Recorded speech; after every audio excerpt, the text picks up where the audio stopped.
क्या लाहौरी जीरा इंडिया का नेक्स्ट जाइंट बेवरेज ब्रांड बनने वाला है या सिर्फ ये एक और स्टार्टअप स्टोरी हो जाएगी जो रैपिड ग्रोथ के बाद धीरे धीरे क्रैश हो जाती है। आज से कुछ साल पहले तक किसी ने भी लाहौरी जीरा का नाम तक नहीं सुना था। मार्केट के अंदर Coca Cola, Thums Up, Fanta जैसे बड़े बड़े ब्रांड्स का राज था और सारे कंज्यूमर्स भी इन्हीं ब्रांड्स के आसपास ही घूमते रहते थे। लो मार्जिन, डिस्ट्रीब्यूशन की वॉर, मैन्युफैक्चरिंग में झंझट और शेल्फ लाइफ की प्रॉब्लम, और इससे बड़ी चीज बड़े प्लेयर्स यानी कोका कोला और पेप्सी का काउंटर अटैक बड़ी बड़ी ब्रांड्स को पहले भी गिरा चुका है।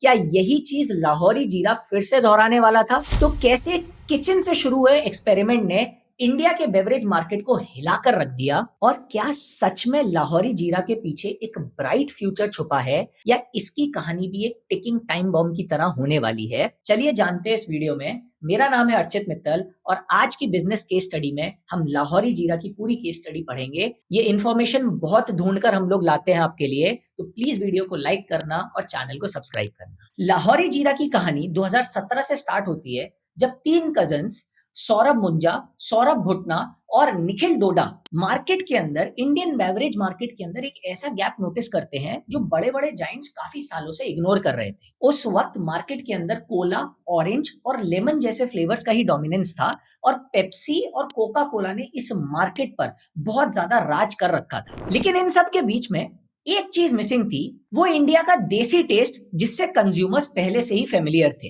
यहीं से ही लाहौरी जीरा के फाउंडर्स को एक आइडिया आया। उन्होंने समझा कि जीरा सिर्फ एक मसाला नहीं है, ये इंडियन फूड कल्चर का एक बहुत इंपॉर्टेंट पार्ट है। और जीरा बेस्ड ड्रिंक्स लाइक जल जीरा हो गया या जीरा सोडा हो गया, ये पहले से ही इंडियन मार्केट्स में, इंडियन होम्स में कंज्यूम किए जा रहे थे। तो इन्होंने अपनी मॉडर्न पैकेजिंग और कार्बोनेटेड ड्रिंक के फॉर्मेट में एक ऐसा प्रोडक्ट पेश किया मार्केट में जो बाकी सारे ड्रिंक से बहुत ज्यादा अलग था। लाहौरी जीरा का प्राइस जो है सिर्फ 10 रुपए रखा गया, और ये एक ऐसा प्राइस पॉइंट है जहां पर मेजॉरिटी इंडियंस ट्रायल करने के लिए 10 रुपए देने से पहले ज्यादा सोचते नहीं। इसलिए बाकी कंपनीज की जो सबसे बड़ी जो प्रॉब्लम होती है कि कंज्यूमर को ट्रायल तक कैसे लेकर आए, इस कंपनी ने उस प्रॉब्लम को अपने शुरू वाले फेजेस में ही टैकल कर लिया और उसको रिजॉल्व कर दिया। लेकिन असली गेम जो है ना, टेस्ट का नहीं था, असली गेम था डिस्ट्रीब्यूशन का। क्योंकि जितने जाइंट प्लेयर्स थे वो अपना पैसा, मेजॉरिटी पैसा बड़े बड़े एडवर्टाइजमेंट्स, सेलिब्रिटी एंडोर्समेंट्स पे खर्च कर रहे थे। लाहौरी जीरा ने आम आदमी की नस पकड़ी।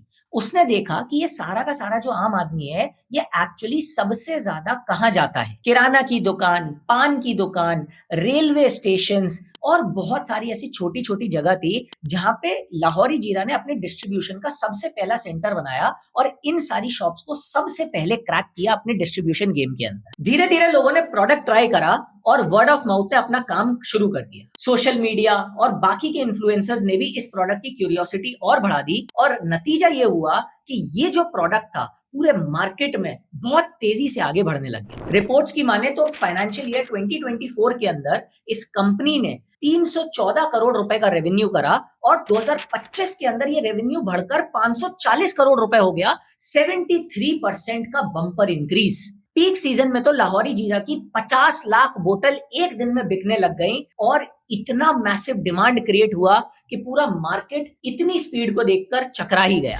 लाहौरी जीरा की ग्रोथ को देखकर ऐसा लग रहा था कि कंपनी के लिए सब सही चल रहा है। ब्रांड का नाम बढ़ रहा था, डिस्ट्रीब्यूशन बढ़ रहा था, एक्सपैंड कर रही थी कंपनी। लेकिन बिजनेस की दुनिया में सिर्फ रेवेन्यू ग्रोथ ही सब कुछ नहीं होता है। असली चैलेंज होता है उस ग्रोथ में से सस्टेनेबल प्रॉफिटेबिलिटी को निकालना। और यहीं से लाहौरी जीरा के सामने कुछ ऐसे स्ट्रक्चरल चैलेंजेस आए जिसको इग्नोर करना मुश्किल था, बट बाहर से वो ढंग से नहीं दिख पा रहे। सबसे पहला चैलेंज था कंपनी का 10 रुपए का प्राइसिंग मॉडल। जी हाँ, ये जो 10 रुपए का प्राइसिंग मॉडल था, ये जो कंपनी की सबसे बड़ी स्ट्रेंथ था, यही कंपनी की सबसे बड़ी वीकनेस बन गया। क्योंकि कंपनी को इस 10 रुपए के अंदर मैन्युफैक्चरिंग, डिस्ट्रीब्यूशन, ट्रांसपोर्टेशन, जीएसटी और रिटेल के मार्जिन सब कुछ कॉम्पैक्ट करके इसी में से ही निकालना था। फाइनेंशियल ईयर 2025 की बात करें तो कंपनी ने 1 रुपए कमाने के लिए 90 पैसा खर्च कर दिया और सिर्फ 10 पैसा बचा, यानी कि सिर्फ 10% का मार्जिन। और इसी की वजह से लाहौरी जीरा का जो पूरा बिजनेस था वो वॉल्यूम डिपेंडेंट हो गया।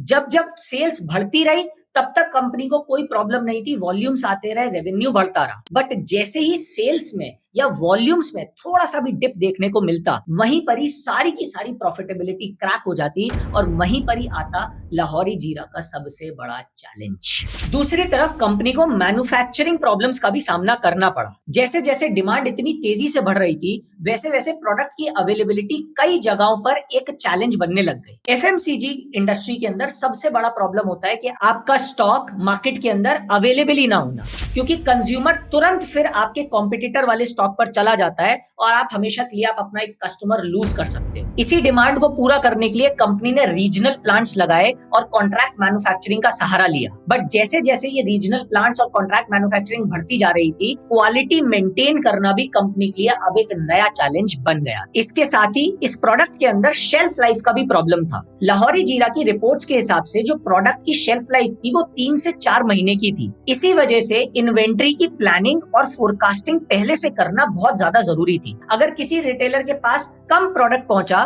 तो वो स्टॉक आउट होने का खतरा हो जाता था, और यही अगर ज्यादा प्रोडक्ट पहुंच गया तो वहां पर इन्वेंट्री लॉस का बहुत बड़ा चैलेंज आ जाता था। और फिर आता है लॉजिस्टिक्स और डिस्ट्रीब्यूशन का सबसे बड़ा चैलेंज। लाहौरी जीरा की सबसे बड़ी स्ट्रेंथ थी उसकी डीप रीच, बट अब क्या हो रहा था कि यही रीच उसके लिए बहुत ज्यादा महंगी पड़ती जा रही। Tyre 2, tyre 3 semi urban cities के अंदर ऐसे लो कॉस्ट प्रोडक्ट को पहुंचाना ऑपरेशनली बहुत ज्यादा एक्सपेंसिव पड़ जाता है। ऊपर से इस ब्रांड के पास अब आज की डेट में सिर्फ और सिर्फ एक हीरो प्रोडक्ट रह गया था, जिसके बल पर बाकी पूरी की पूरी कंपनी टिकी हुई। और अभी तो सबसे बड़ा चैलेंज आना बाकी था कंपनी के सामने, वो था कंपटीशन का टेस्ट। लाहौरी जीरा की जर्नी अब सबसे ज्यादा इंटरेस्टिंग और सबसे डेंजरस फेज पे आ चुकी थी। इस मार्केट को जीतने के लिए सिर्फ कस्टमर का प्यार काफी नहीं है, कस्टमर को दिखना बहुत जरूरी है। अब लाहौरी जीरा के सामने जो चैलेंज था वो था रिटेल शेल्फ्स और उनके रेफ्रिजरेटर्स में दिखना। और यहाँ पर अभी की डेट में सबसे ज्यादा मोनोपोली पेप्सी और कोका कोला जैसे बड़े बड़े जाइंट्स की थी, जिन्होंने इन रिटेलर्स को खुद से इन्वेस्ट करके रेफ्रिजरेटर्स दे रखे थे और पूरे इकोसिस्टम को अपने अंडर कंट्रोल में रखा हुआ था। इन कंपनीज ने इंडिया के अंदर सालों रिसर्च करी है, सालों मेहनत करी है, अपना ब्रांड प्रेजेंस बहुत ज्यादा स्ट्रॉन्ग करा है, और तो और इनके पास रिटेलर्स के साथ गहरे रिलेशनशिप्स, मैसिव फंडिंग्स और डिस्ट्रीब्यूटर नेटवर्क्स थे। हजारों दुकानें ऐसी थी जहां पर पहुंचने से पहले ही पता क्या चलता कि पेप्सी और कोका कोला ने अपनी ब्रांडिंग वहां पर ऑलरेडी बना रखी है। और तो और ये कंपनीज ऐसी थी जो अगर लॉन्ग टर्म सक्सेस के लिए थोड़ा सा लॉसेस भी झेलना पड़े तो बहुत आसानी से झेल सकती थी। अब इन कंपनी के सामने डायरेक्ट टक्कर होने वाली थी हमारे लाहौरी जीरा की। जब भी कोई रीजनल ब्रांड बहुत तेजी से ग्रो करता, पूरी इंडस्ट्री की नजर वही खींच के ले जाता था, और कहीं ना कहीं यही हो रहा था हमारे लाहौरी जीरा के साथ। अब जैसे जैसे पॉपुलैरिटी बढ़ती गई, सेल्स बढ़ती गई, लाहौरी जीरा के सामने सबसे बड़ा चैलेंज था कि रिटेल ट्रेडर्स को, रिटेलर्स को वो कैसे मनाए कि वो उनके प्रोडक्ट्स को और अपने शेल्फ्स पर रखें। सिर्फ कस्टमर का प्यार मिलने से कुछ बहुत ज्यादा नहीं हो जाता है। यहाँ पर रिटेलर और डिस्ट्रीब्यूटर ही सबसे बड़ा किंग होता है, वही तय करता है कि आपका प्रोडक्ट शेल्फ पे जाएगा या नहीं जाएगा। अगर मैं FY25 की बात करूं तो लाहौरी जीरा ने अपने पूरे के पूरे नेटवर्क के अंदर अपना प्रोडक्ट पहुंचाने के लिए 52 करोड़ से ज्यादा खर्च कर दिया, जो कि उनके टोटल रेवेन्यू के 10% से ज्यादा का हिस्सा था। और ये तो तब था जब पूरी की पूरी कंपनी का अभी जो स्ट्रॉन्ग होल्ड है वो सिर्फ नॉर्थ इंडिया में था। तो अगर कल को कोई मल्टीनेशनल कंपनी आके सिमिलर जीरा फ्लेवर्ड का कोई ड्रिंक लॉन्च कर देती है और रिटेलर्स को ज्यादा मार्जिन, ज्यादा कमीशन पास ऑन करने लगती है, उसी कंपटीशन से सारी की सारी परेशानियां बढ़ जाती लाहौरी जीरा के लिए, और कहीं ना कहीं हम लोगों को एक डाउनफॉल देखने को मिल सकता था। हिस्ट्री में पहले भी ऐसा हो चुका है।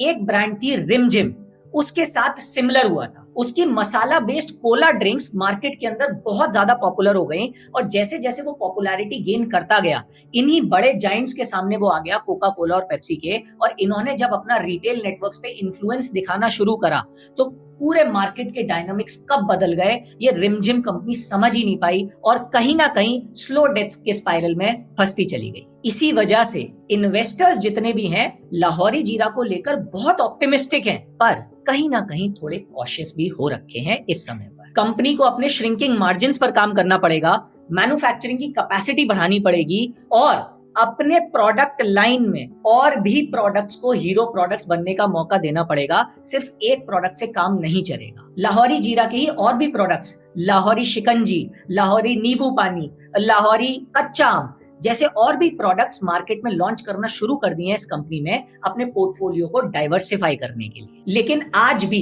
ये जो प्रोडक्ट्स हैं, इनके मेन लाहौरी जीरा के हीरो प्रोडक्ट के सामने कहीं ना कहीं शैडो हो गए हैं। यही चीज अब कंपनी को बदलने पर ध्यान देना पड़ेगा। अभी हाल ही में एक इंटरव्यू में एक इंटरेस्टिंग बात बोली इनके फाउंडर सौरभ मुंजाल ने, दैट इनकी जो ग्रोथ रुकी हुई है वो डिमांड की वजह से नहीं रुकी है, इनकी जो मैन्युफैक्चरिंग कैपेसिटी है उसकी वजह से कहीं ना कहीं ये ग्रोथ रुकी हुई है। 2019 से लेकर अभी तक हर साल जितनी मैन्युफैक्चरिंग इनकी कैपेसिटी है ये पूरा का पूरा सोल्ड आउट हो रहे हैं मार्केट के अंदर। अब सवाल ये नहीं है कि प्रोडक्ट का एक्चुअल डिमांड मार्केट के अंदर है या नहीं है, अब असली सवाल ये है क्या इस बढ़ती डिमांड में कंपनी अपने आप को सस्टेन कर पाएगी और जितने जायंट प्लेयर्स हैं उनके सामने टिककर खड़ी हो पाएगी या नहीं। क्योंकि बेवरेज इंडस्ट्री के अंदर कोई भी कंपनी डिमांड की वजह से कभी नहीं मरती है, वो धीरे धीरे अपने डिस्ट्रीब्यूशन नेटवर्क में कहीं ना कहीं प्रॉब्लम क्रिएट कर लेती है और अपने आप को डेथ स्पाइरल में फंसा लेती है। और लाहौरी जीरा का फ्यूचर इसी जंग में तय होगा। मतलब फिलहाल अगर मैं बात करूं तो लाहौरी जीरा